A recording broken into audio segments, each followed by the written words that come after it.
I wanted to be at Texas State.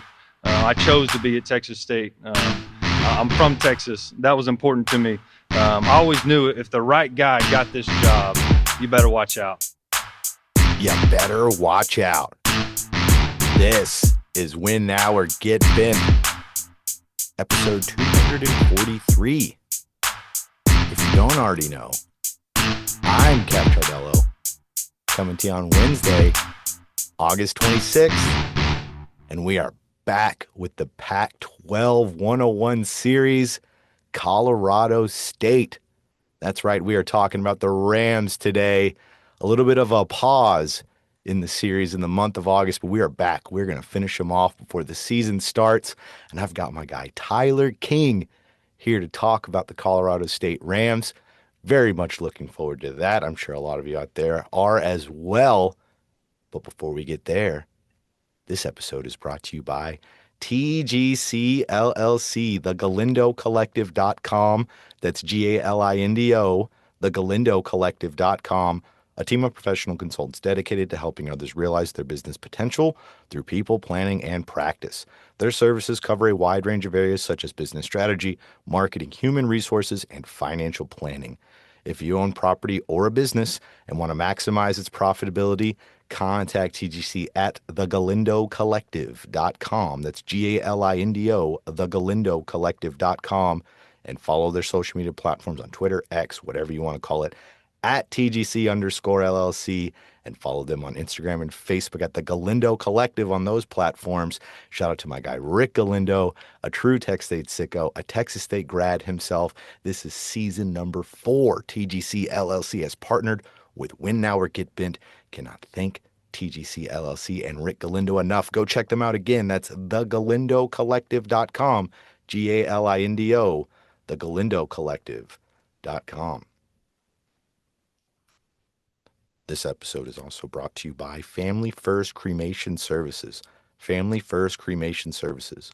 When your family is facing the loss of a loved one, you deserve compassionate care, honest guidance, and transparent pricing, not high-priced sales tactics. Family First Cremation Services is locally owned and operated by Diane Lee, a licensed funeral director with more than 20 years of experience, offering affordable cremation, burial, memorial, and pre-planning services tailored to your family's wishes. They proudly serve families from their location in Magnolia, Texas. For immediate assistance, call 979-588-2509. That's 979-588-2509, or visit FamilyFirstCremationServices.com. That's FamilyFirstCremationServices.com. Family First Cremation Services, providing dignified, affordable care when your family needs it most.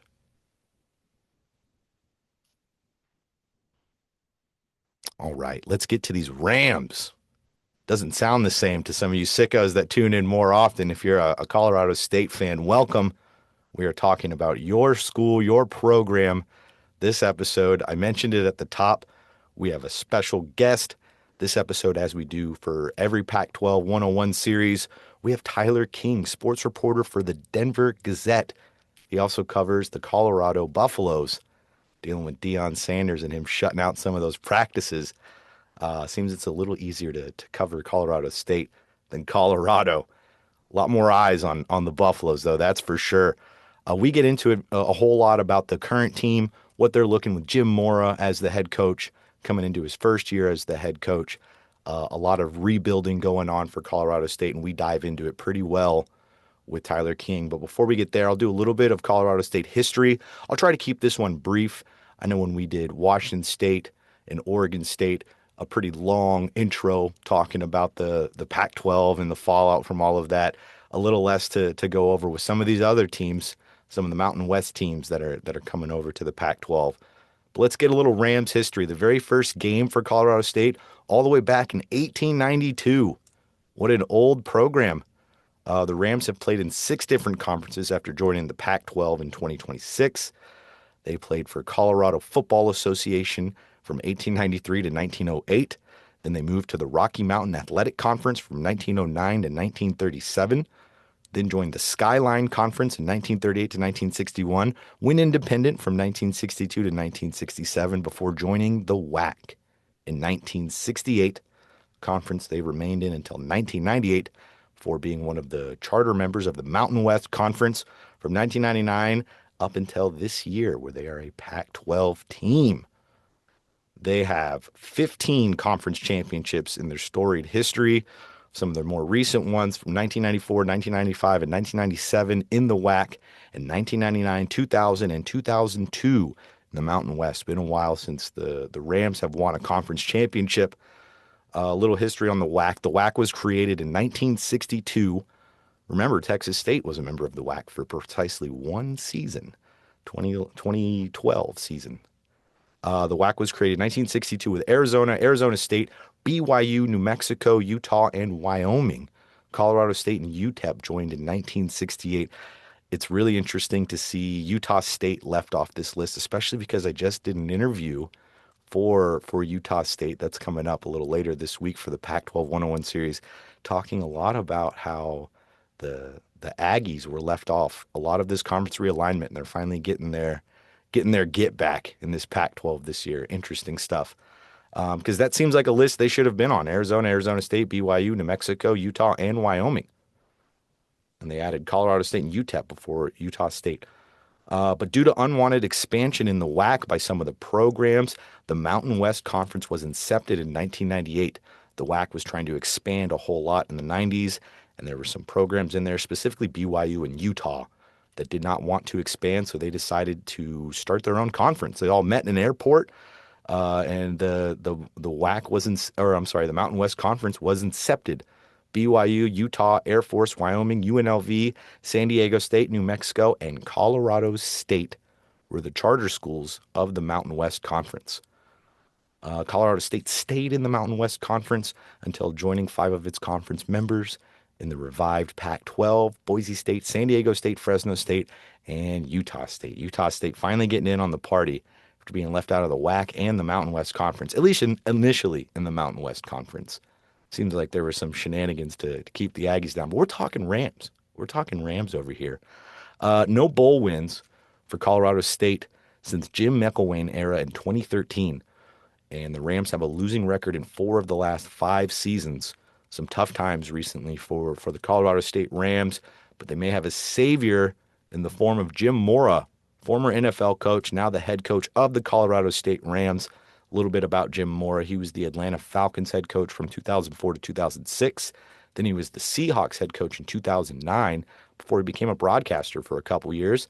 And then he was hired by UCLA in 2012 as the Bruins head coach from 2012 to 2017. He was let go from that job. He went back to broadcasting for a bit before joining UConn as the Huskies head coach for the football team from 2022 to 2025. Saw some success there, parlayed that into a job this season with the Colorado State Rams. As a college football coach, Mora is 73-53. As an NFL coach, he's 31-33. Mora is going to bring a bit of a more balanced line of scrimmage-oriented team. It's the type of coach he is. They saw a little bit of some high-flying air raid with Norvell last season in the seasons previous before that one. It's going to change up a little bit this season, especially when I spoke to Tyler King. Now, I should preface this interview with Tyler King, which is coming up here in just a second, that I spoke to him at the beginning of fall camp. I mentioned on this podcast that I did have a death in the family that set me back a little bit. So this is an older interview with Tyler King. It was at the beginning of fall camp before he really got to go out there and get a good look at Jim Mora's offense and some of the competition. But I made sure to reach out to Tyler before I put this one out there to kind of get some updates on some things that we talked about in that interview, specifically Jim Mora and his style of offense. And he did confirm that it is more of a run style offense, especially when you look at the quarterback situation that they have with Hoss Haney, a name we should know here in Texas, from Aledo, Texas, transferred to Colorado State from Oklahoma State. A fun player, a lot of fun to watch, moves around quite a bit, likes to run the ball, and so does Kassan Farrar, the quarterback. The competition right now for Colorado State's between those two players, and they both like to run and move a lot, so you can anticipate the Rams are going to be looking to do that on offense. As far as the quarterback battle, I did ask Tyler King about that in the interview, how that's shaken up, and at the time he said it was a toss-up, and when I messaged him again about it, he also said it was a toss-up. Let me pull up his message. He said, I would say the offense will lean pretty run heavy from what I've seen in camp, given a deep running back room and two mobile quarterbacks battling for the job. Mora said they probably won't announce a starter until the team takes the field in the opener versus Wyoming on September 5th. My best guess is Haas Haney wins the job, but I really wouldn't be surprised if both play in week 1 or week 2 versus Southern Utah, before likely settling on a guy leading into the BYU game. So that's still a pretty good competition. Thank you for that from Tyler King and for the interview coming up. Lots of great stuff about Colorado State. Those are the only two things that really needed update from that interview since it's been on ice for the last couple weeks. But Haas Haney, I mean, that's a name I've known for a bit. I fully anticipate him to at least solidify that starting quarterback spot. I think that'd be a lot of fun to see him taking over that Colorado State offense and really finally get a chance to unleash what he can do.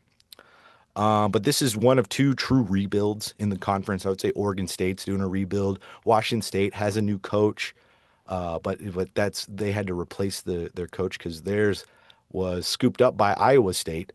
Rogers was scooped up by Iowa State, so they had to replace an already pretty good team. So I would say they are rebuilding in Oregon State and at Colorado State. A bit of a rebuild too at Utah State, but their second year for Bronco Mendenhall there for the Aggies.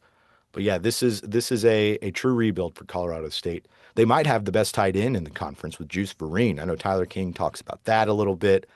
He seems like a pretty fun player. Gotta love that name, Juice Vereen. But that about covers it until we get to Tyler King, who's got a whole lot of great stuff. Again, Tyler King, sports reporter for the Denver Gazette, coming up next. I'm fully anticipate Colorado State as well being that flex team at the end of the year for Texas State due to the proximity of the two schools' locations. I think a lot of that also depends on who's at the top of the standings and who the conference wants to put on a pedestal and maybe get to the college football playoff. But it could be a double dip for the Bobcats and the Rams this upcoming season, but we shall see. But let's get to this interview. My guy, Tyler King. Continuing our Pac-12 101 series, we have Colorado State up next. I have a special guest joining this episode, Tyler King, sports reporter for the Denver Gazette, covering the Colorado State Rams and the Colorado Buffaloes as well. He does it all up there in Colorado. What's up, Tyler? How you doing today? I'm doing good, man. How are you? I'm awesome. I'm great. Talking ball. Talking ball. I can't beat that any day. Obviously, we're all well aware of the Pac-12 revival. We're a little over a month into it with the new Pac-12 and everything. And the first two episodes in this series I talked to Oregon State and Washington State, and it's a bit of a different deal in those two areas than it is for Colorado State and Texas State, where it's almost they're trying to rebuild and pick up the pieces of what was.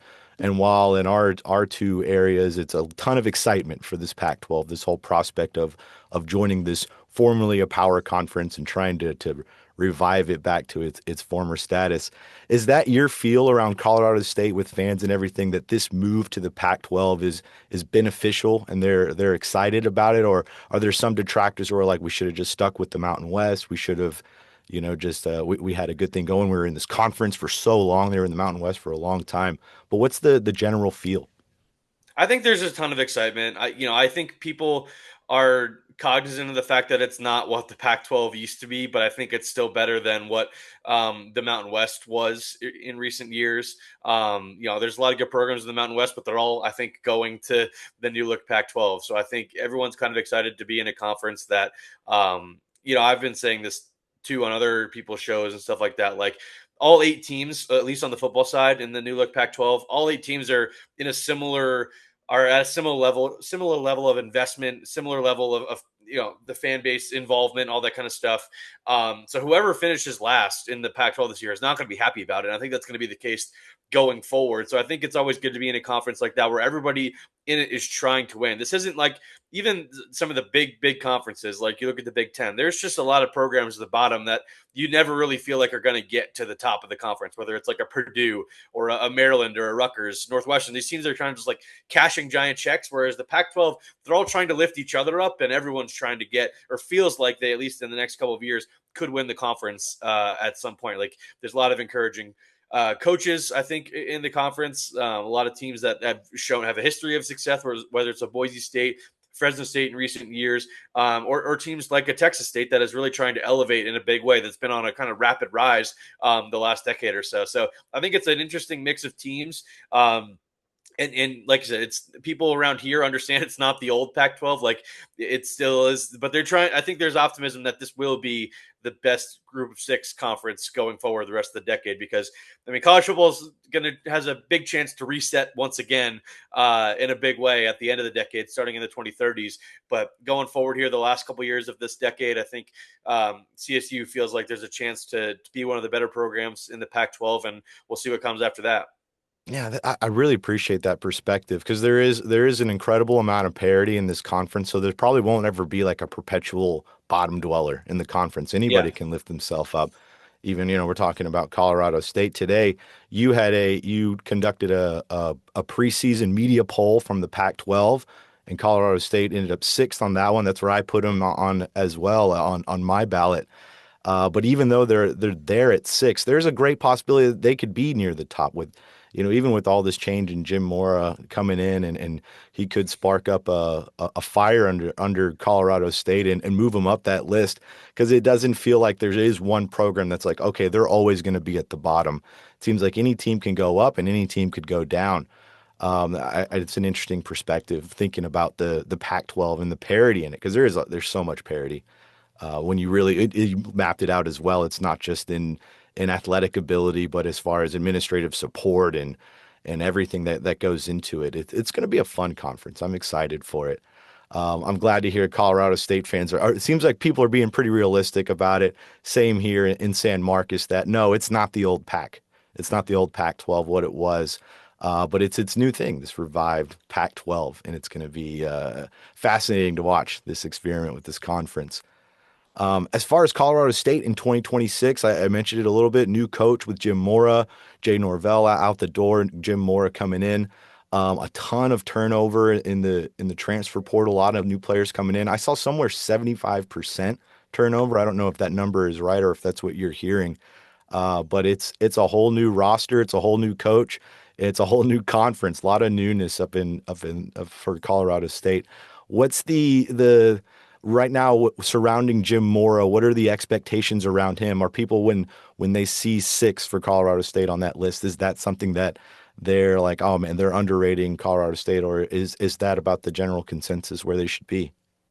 I think every fan base I heard from after doing the media poll felt like they were being a little bit underrated, except Boise State, because they obviously were at the top. But I think Colorado State is definitely one of those teams that feels like there's a chance to do a little bit more, even if the realistic parts of the fan base understand that six wouldn't be that bad. Maybe that means we're a 4 or 5 win team, and I think everybody expects improvement from last year, because 2-10 was unacceptable. It was one of the worst seasons. Even though CSU has only had one winning season in the last 7 or 8, I think it is. Last year, they're not used to going 2-10. They're at least used to getting 3 or 4 wins in a season. So, and it was kind of a low point for CSU over the last decade or so, I would say. So, I think everyone, like I said, everyone's expecting CSU to take a step forward this year under Jim Mora. He's a guy that is not really, he's a program rebuilder, but he does it usually pretty quickly. Like he took UCLA to the Pac-12 title game way back when in his first year there. He got UConn to 9 wins within 2 seasons there. So I think, I think he got them to a bowl game in the first season, and then by season 3 and then season 4 at UConn, he was winning 9 games. So that's a place that's a lot harder to win at than Colorado State. There's a lot of investment in this roster. Jim's talked about that. He's talked about, I talked to him this week, earlier this week ahead of fall camp, and he said everything about the last, 8 or 9 months now that he's been here since getting hired is just kind of reaffirmed why he wanted to take this job, because of the resources, the fan base, everybody here in the community, the kind of the investment as a whole is where he wants it to be, because I think he's a guy that wants to get to the college football playoff.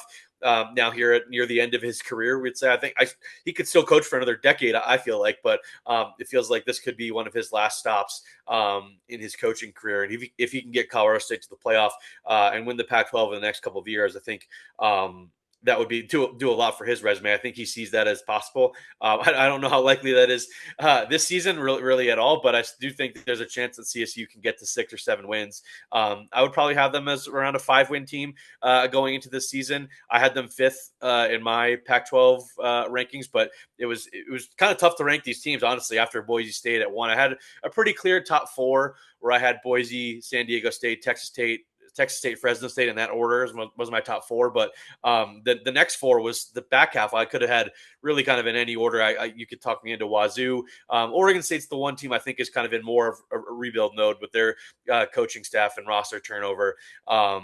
But Utah State, I like Bronco Mendenhall as well. But there's a lot of turnover with this Rams roster, but it's a lot of guys from UConn.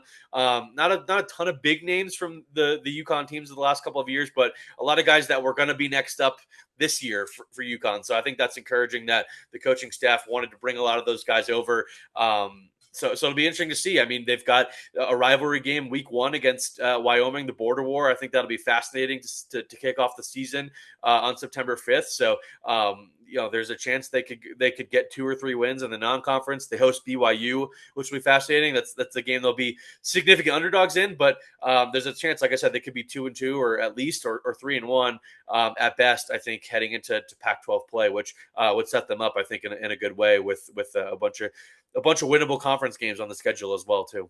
Yeah, and in this transfer portal era that we're in, you can have the quick 1-year turnaround. I know GJ Kinney was able to do it. He came in a similar situation where it was a ton of roster turnover, a ton of transfer portal guys, and they were able to have success right away in that first year. So, maybe a lot of us are underestimating Jim Mora because that's a heck of a coach that's up there at Colorado State. When I saw that hire, I was like, wow, that's a pretty good, that's a dark horse candidate for a coach of the year if he can really turn it around at Colorado State. Tell me about Jim Mora. What's it like? What's he like? Have you gotten to talk to him, get to know him? I can imagine he's a bevy of wisdom with all of his experience across multiple levels. Yeah, he's an interesting guy. Like I said, he doesn't. You would be surprised meeting him that he's in his 60s already. Like he's a guy that has a ton of energy. I haven't been able to go up this week yet. I'll be actually by the time. When we're recording this, I'm going to be going up tomorrow on Saturday for my first look at them during fall camp here. Excited to kind of see what the team looks like. I got a chance to go up a little bit in the spring, and it was very different from what I had seen the last couple of years under the Jay Norvell era. He was the only coach that I had really covered at Colorado State so far. So I got to cover his entire tenure, and now going into Jim Mora's first year, it just felt very different. Like the practices were long. He talks about that all the time, and how about he was like, well, football games are 3.5 hours, so we're going to be out there for pretty close to that because we got to get the work in. These guys need to be able to handle a long football game. So it's kind of, they're all over the place. It's station to station. It's just all kind of hectic. And Jim is definitely a guy that has an idea in his head of what it needs to look like, not just from his experience, whether it's recently at UConn, getting that kind of group of 6 level team to 9 wins, but also just in general, like what a winning football team looks like. I think he has an idea. He's spoke highly of the work ethic of the guys on the team so far, at least, or early in camp. He was saying that these guys are willing to put the work in, even though he admitted there's quite a long way to go for this group to being ready for the season opener. But Jim is just a fascinating character, like you said, for CSU to bring in, because it's better than I expected them to do in the coaching hire last year. They got ahead of it by firing Jay Norvell in mid-October, really. Or mid to late October, I guess it was. It was right before they played Wyoming, ironically, last year in the Mountain West. But so they had a couple months to facilitate the hire and kind of go through that process. I thought they might go after, like a first-time head coach, a coordinator, maybe like a Colin Klein, who was at Texas A&M last year, and obviously winds up at his alma mater at Kansas State. But that's what I was kind of expecting them to do. And then when they hired Jim Mora, I was similarly surprised by that. They kept it pretty under wraps, but once they got the confirmation from him that he was interested, I think they were pretty eager to go forward. And they're paying him a decent amount of money, which obviously he's earned with his resume, like you said. But it's fascinating because he wants to elevate CSU into to a place where it's regularly contending in the Pac-12, because that's not been the case for this program for quite some time, really since the Sonny Lubick era ended in the 2000s. Like, CSU has had a couple good seasons mixed in there, but then a coach leaves or a coach sticks around maybe too long, and it doesn't go too well, and things quickly turn for the worse. So this is definitely the most exciting coaching hire CSU has had in quite some time. And it's great to have a steady hand on the wheel when rocky waters are coming up with a new conference, a lot of a changing territory as far as like who the teams you're playing and everything. It's, not necessarily an elevated level, but trying to get to an elevated level, you want to bring a coach who has been at that elevated level before. So I like the hire, especially when you look at for some of these other first year guys like at Washington State with Kirby Moore, Jamarcus Shepard at Oregon State. I think they're going to be very good coaches, but it's their first time being a head coach. It's good to get someone in who has seen basically everything, so that now moving to another conference and everything that's going to go on with that. I think it's a good steady hand on the wheel and a very young 60-year-old guy. When I saw his age, I was like, oh, Jim Mora. And then when he was hired, then I saw his age. I was like, oh wow, yeah, I guess it has been. I've been saying that name Jim Mora for a good chunk of my life. So Yeah, I mean, he was a very young NFL head coach when he first took right, over with the Falcons over 20 years ago. Now he was in his late 30s at that point. Yeah. yeah, yeah, he's been around the block, no doubt. I even remember his dad from back in the day. You brought over how he's bringing over some players from UConn that may not have been the marquee players, but some guys that were coming up next. One of those is a quarterback. I'm blanking on his name. I had it in Kason my. Farrar, yeah. Thank you, Kason Farrar. I know he's in the mix. A name I Yep. definitely know. Haas Haney. Excuse me. Every time I read that J, I haven't said it out loud in a while. Haas Haney out of Aledo, Texas. We know that name. I know there's a player who's returning as well. Curry, he's coming back. A bit of a quarterback competition for Colorado State. Have you put your ear to the ground up there? What have you heard about that whole situation? I think it's mostly between Haney and Kason Farrar, the UConn transfer. Those are the two guys that were getting the majority of the first team reps in the spring when I was up there. That seems to be the case so far this week. I mean, just because of not just because of name recognition, but just kind of his overall talent profile. I think Haas Haney is a guy coming from Power Four level to start his career, both at TCU and Oklahoma State. I think he's a guy that probably is in the driver's seat, if you will, just as a really athletic guy. I think whoever does end up playing quarterback, I think quarterback run is going to be a big part of this offense because both these guys have a really, really good athletic profile. Haney's a little bit shorter, your kind of prototypical, like, shorter quarterback that likes to run around, but he's pretty strong as well. But I wouldn't count out Kason Farrar. He appeared in a couple games last year for UConn. They had some veteran quarterback play the last couple of years. So we'll see what he can do this fall camp. But I wouldn't be surprised if either guy ends up getting the job because they both had flashes in the spring. And like I said, I'll get a chance to see them this weekend for the first time in action. And I'll have a better sense of kind of how those guys look. But it's a little bit of a different offense too. Price Tracy is the offensive coordinator. He was on staff at UConn last year. He wasn't the offensive coordinator. Their offensive coordinator, Gordon Samus from last year at UConn, actually wound up at TCU. But so it's a little bit of a different offense, but I think quarterback mobility, I think, is going to be a big piece of this. So either guy could get the job. I think it's going to go down to the wire here in camp, and I wouldn't be surprised, honestly, if both those guys play early in the season. Like I said, they play Wyoming week 1, and then after that they have Southern Utah in week 2, an FCS team. So that's a chance you could maybe see both of those guys in that game. So I think it's a staff that is going to want to have just one guy and isn't going to want to play musical chairs with that quarterback spot. But like I've said multiple times now, I wouldn't be surprised if either of them ends up starting week 1 for this team. Yeah, when you look at the profiles of those quarterbacks, you know that they're going to be a little mobile out there. They're going to be moving around in this offense somewhat. Have you heard anything about the offense that they're going to be running at Colorado State? What style they're trying to bust out there? Not yet. I'll get a better sense of that, throughout here in August. I think a lot of it in the spring was just kind of installing basic concepts and just trying to get the guys on the same page in a lot of respects. So I'll get a better sense here in August of kind of what to expect from this offense. I do think it is going to be run heavy, not just because of the style of the quarterbacks, but just because of the running back room as a whole. They brought it over Mel Brown, who should be the top back. He had played a decent amount at UConn over the past 2 seasons. He was kind of the number 2 back behind Cam Edwards, who rushed for over 1,200 yards last season. And we'll see about the offensive line. They were able to bring in some interesting names, some from UConn, some holdovers, but also a guy like Quentin Harris from TCU, who's got veteran experience in the Big 12. I think that was a great get for them.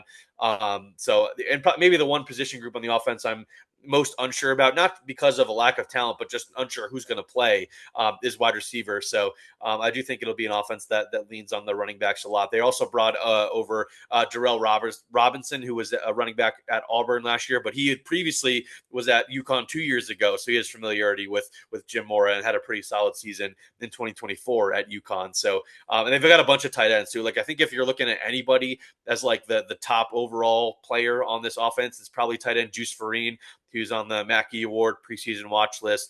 They've got a bunch of guys, I think, in this tight end room that could play, but Vereen, I think, is a guy really to watch. He was the top tight end for UConn last year, caught 22 passes, over 300 yards. I think he had 5 touchdowns as well.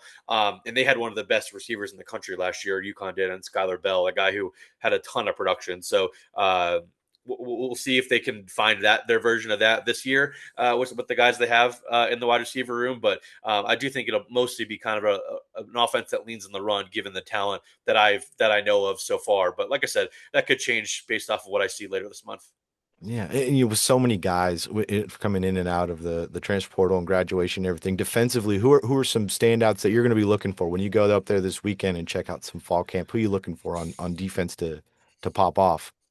The biggest name that they brought over in general from UConn, I think, was Omar Diamande. He's a linebacker who had over 115 tackles and 5 sacks last season. He was the second leading tackler for UConn. He's going to be a guy that's going to be asked to be probably the leader of that group in the middle of the defense. And it's actually the holdover, the one like big holdover on the coaching staff was defensive coordinator Tyson Summers, who was actually the interim head coach last year after Jay Norvell was fired.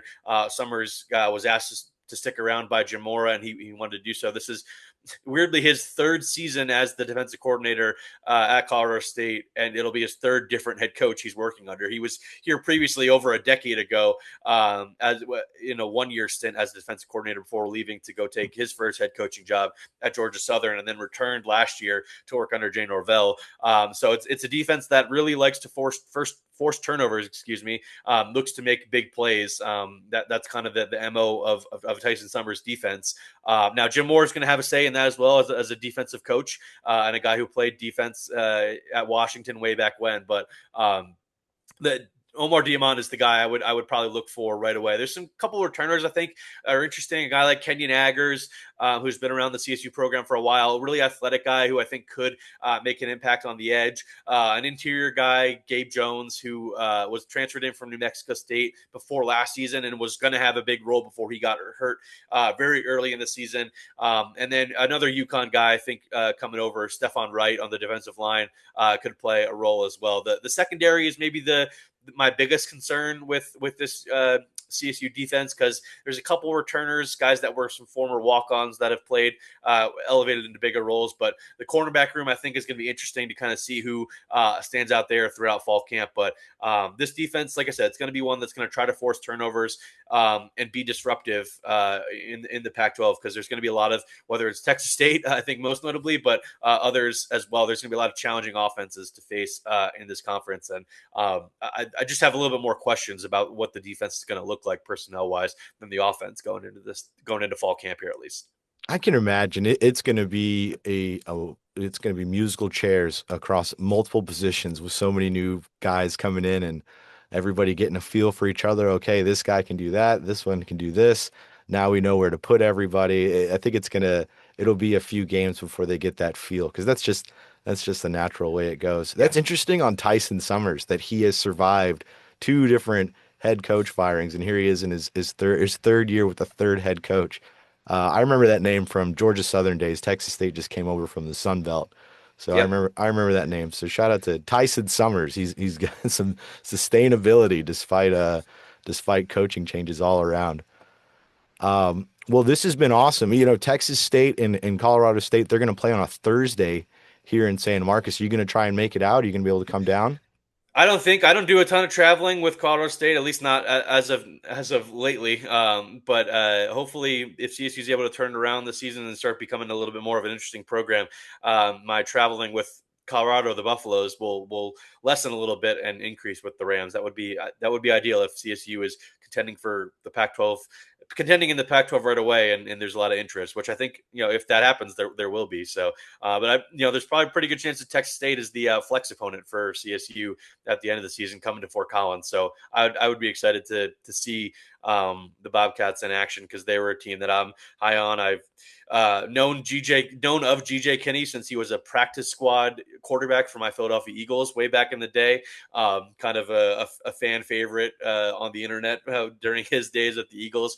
So I've been following his coaching career a little bit. And I think is a guy that is primed to make the leap to the Power Four in the coming years, which would be unfortunate for Texas State because I think he's a good coach, but I do think he's a guy that's a candidate to make a jump up in the couple of years. So excited to see him and his team hopefully at the end of November if that ends up being the flex opponent for CSU.